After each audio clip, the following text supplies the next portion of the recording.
जब हम फ्लाइट में सफर कर रहे थे भोपाल से जब दिल्ली आए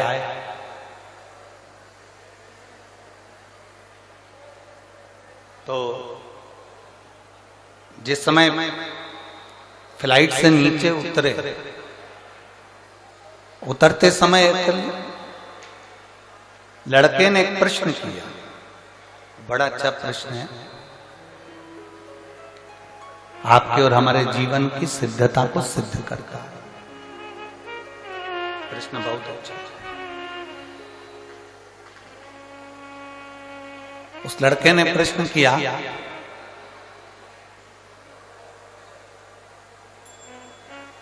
शिव में और शिवलिंग में कितना अंतर है? रेवाड़ी की जीजियों और हरियाणा के मेरे जितने जीजाउन बैठे हैं बड़े सावधानी से सुनिएगा। शिव में और शिवलिंग में कितना अंतर है?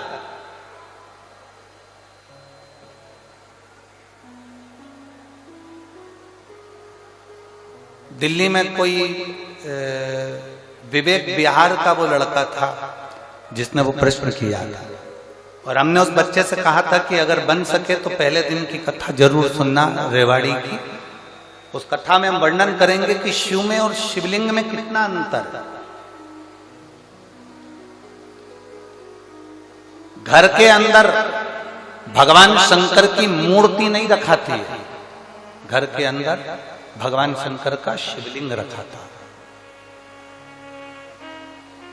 आप लोगों के घर में क्या है? जम के बोलो जरा। शिवलिंग है।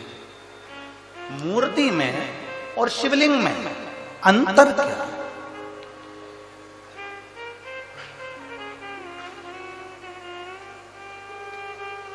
मूर्ति में और भगवान शंकर के शिवलिंग में अंतर क्या है?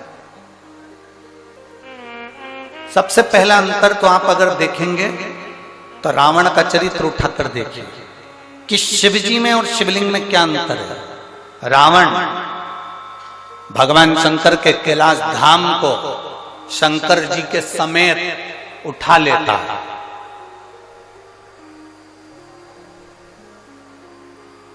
लंकाधिपति रावण, लंकाधिपति लंकेश शंकर भगवान को कैलाश पर भगवान शिव बैठे हैं और रावण भगवान शंकर को कैलाश के समेत शंकर भगवान को उठा लेता है।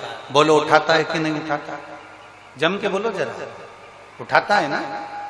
रावण भगवान शंकर को कैलाश के समेत उठा लेता है और वही रावण जब शिवलिंग पृथ्वी पर रखा जाता है, रावण अपनी पूरी शक्ति को लगा देता है तो भी शंकर भगवान के शिवलिंग को नहीं उठा पाता है।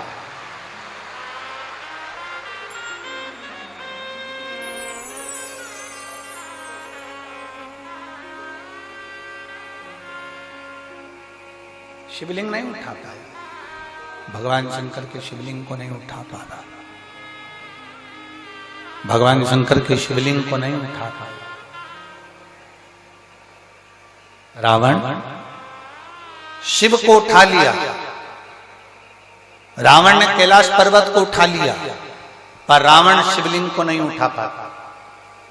आखिरी में लंकाधिपति रावण हार जाता है और शिवलिंग वहीं पर छोड़कर लंका चले जाता है और वो शिवलिंग बैद्यनाथ जी के रूप में पूजा जाता है।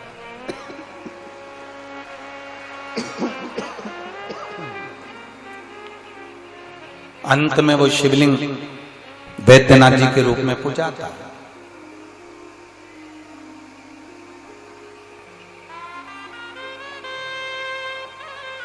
नहीं उठा वो शिवलिंग, उठ नहीं पाया वो शिवलिंग। क्यों? शिव महापुराण की कथा कहती है शंकर जी के स्वरूप में केवल शंकर जी हैं, केवल शंकर जी।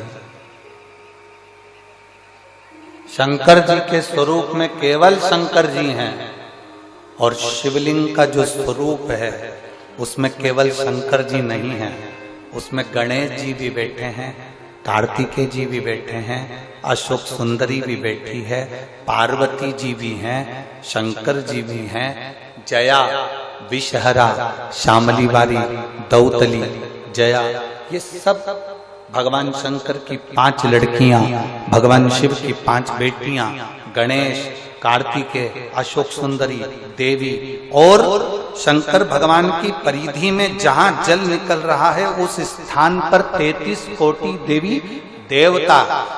शंकर जी के स्वरूप में केवल शंकर अकेले हैं, पर शंकर जी के शिवलिंग में 33 कोटि देवी देवताओं का बल होता है, इसलिए वो उतर नहीं पाता।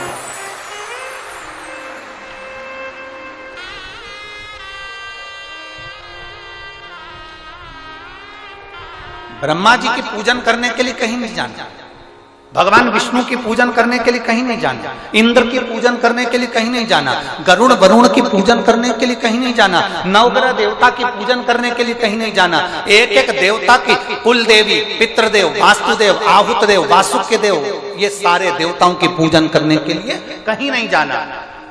केवल एक देवाधिदेव महादेव पर अगर आप 1 लोटा जल समर्पित कर रहे हो तो सारे देवताओं की पूजन एक साथ में हो रही है।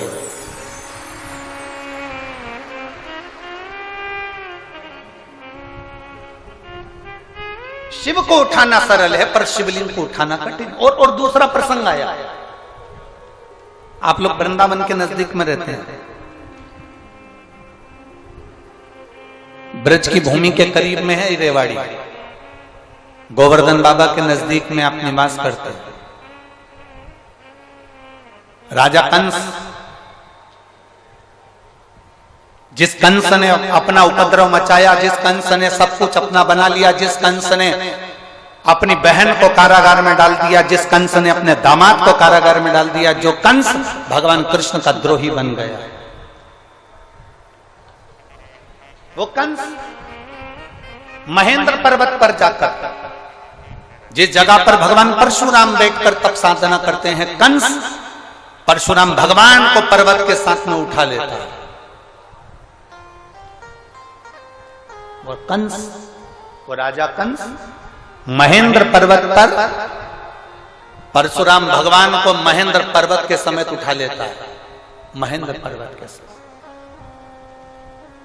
अब एक दिन कंस आया और परशुराम भगवान महेंद्र पर्वत पर बैठकर तप साधना कर रहे थे और कंस उनको उठाने वाला, पर्वत उठता नहीं है।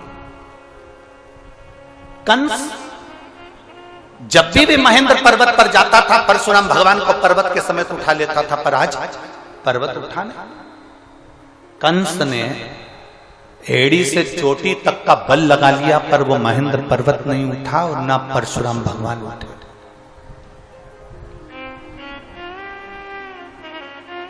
ना परशुराम जी उठ रहे हैं, ना वो महेंद्र पर्वत उठ रहा। कंस को लगा कि आखिर हुआ क्या ऐसा कि जिस महेंद्र पर्वत को मैं उठा लेता था वो महेंद्र पर्वत आज उठ नहीं रहा, जिस परशुराम जी को मैं महेंद्र पर्वत से साथ में उठा लेता था वो महेंद्र पर्वत नहीं उठ रहा। आखिर बात क्या? कंस की बुद्धि में ये बैठ नहीं पाया कि आखिर हो क्या रहा। रावण को भी ये सुध में था, मैं जब कैलाश पर्वत उठा सकता हूं, मैं जब शंकर भगवान को उठा सकता हूं, पार्वती जी को उठा सकता हूं, मैं गंगा की धार को उठा सकता हूं, मैं नंदीश्वर को उठा सकता हूं, तो फिर ये शिवलिंग क्या लगता है, शिवलिंग को उठाने में मेरा क्या जाता है।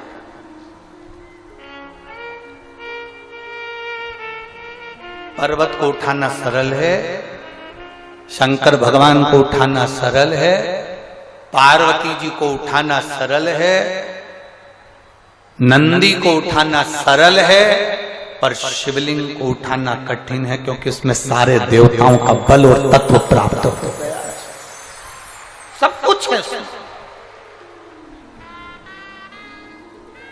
और अकाल मृत्यु वो मरे जो काम करे चंडाल का, काल उसका क्या बिगाड़े जो भक्त हो महा।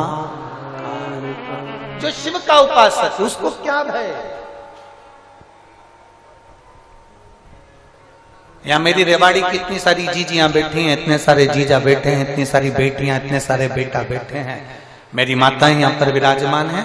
मैं उनसे पूछना चाहूंगा, कभी आपने किसी भी संत को, साधु को, सन्यासी को, तपस्वी को, देवता को, देवी को शंकर भगवान के स्वरूप की पूजन करते हुए नहीं देखा होगा? आपने जिसको भी देखा होगा शिवलिंग की पूजन करते देखा होगा। आपने किसी देवी देवता को शंकर के स्वरूप की पूजन करते हुए नहीं देखा होगा। आपने देखा होगा तो शिवलिंग की पूजन करते देखा।